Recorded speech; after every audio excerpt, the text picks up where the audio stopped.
One of the problems with recruiting for investment banking is not the knowledge or skills you acquire, but the access to talk with real investment bankers to put your best foot forward. Our sponsor, WSO Academy, can provide those connections with 60 head mentors who are finance professionals at top firms like Goldman, Centerview, and JP Morgan. Imagine being able to get on the phone within 24 hours with one of the Academy's 1,300 mentors right before a critical interview. Get on the waitlist for WSO Academy today by clicking the link in the show notes or by visiting wallstreetoasis.com/academy.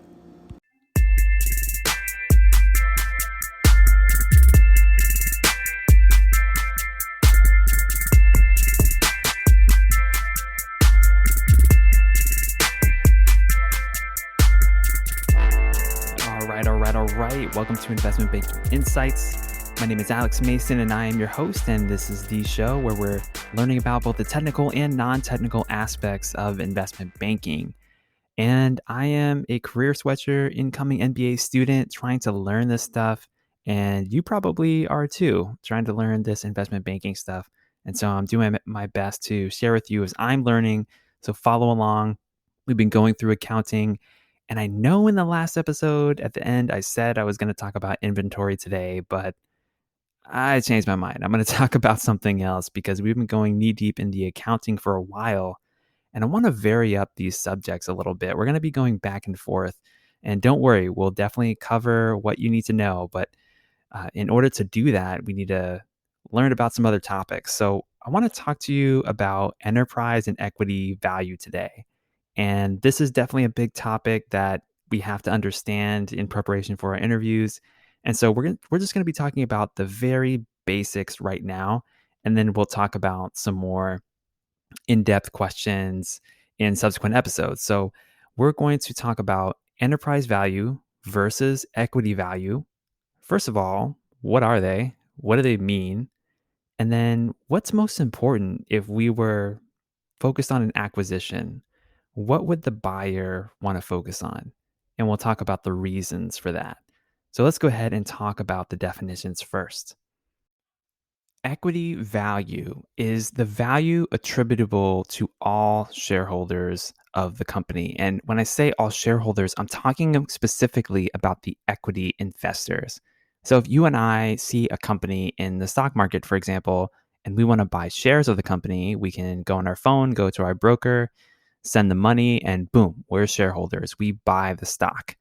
That relates to equity value. That's all of the value of the stock. And how do we actually calculate equity value? Well, it's very simple. It's just the number of shares outstanding for the company multiplied by the price per share.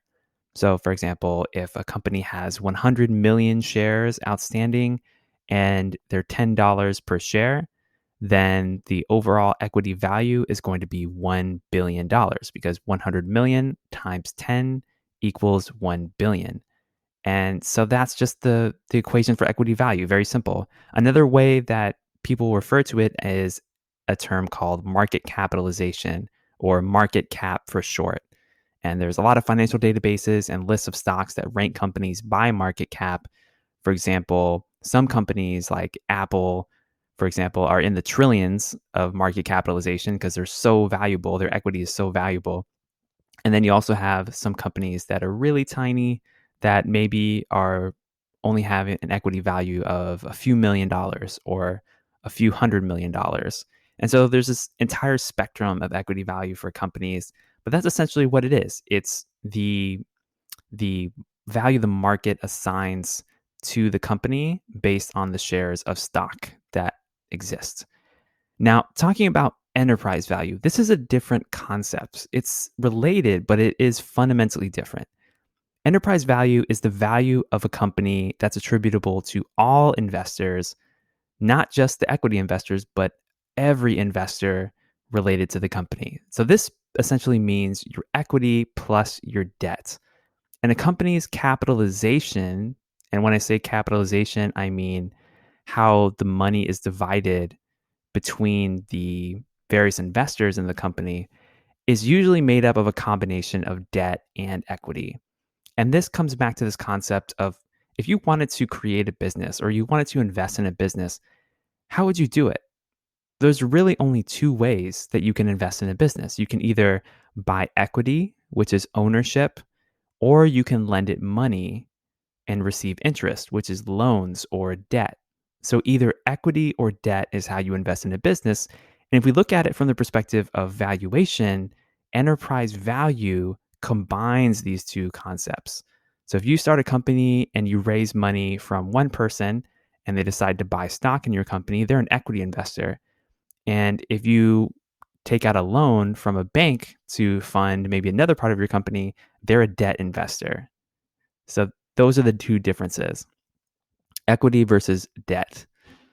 And then why would you consider enterprise value or equity value when it comes to an acquisition?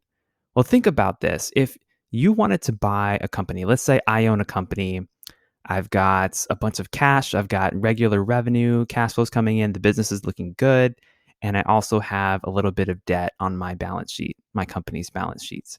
And you wanted to buy my company. What would you look at in terms of what you wanted to pay? Would you look at the equity value or would you look at the enterprise value? Well, the answer is that the acquirer actually would pay the enterprise value most of the time because it includes the repayment of the company's debt. And this is usually a mandatory provision of the transaction. And therefore, enterprise value is more important when considering an acquisition. So, thinking about the example of you buying my company, if I have debt on the balance sheet, guess what? I have to answer to my creditors. So, if I borrowed money from a bank, and I go to this bank and say, hey, I've got this person that really wants to buy my company, they would say, okay, well, that sounds good. Just make sure you pay off the debt that you owe us first, because that's legally binding. And so if you're going to buy my company, you're not just buying the ownership, you're buying the debt effectively as well. And there's a more complex equation related to this. It's more than just equity and debt. But we're going to go ahead and get into that in the next episode because we're going to be discussing the actual formula for enterprise value and breaking down the various components of that formula to make sure that you understand exactly how to calculate it and what it means. But that's an introduction to enterprise value versus equity value. And remember, enterprise value is usually more relevant for M&A transactions. But this has been Investment Banking Insights. My name is Alex Mason, and join me next time to talk about the formula for enterprise value.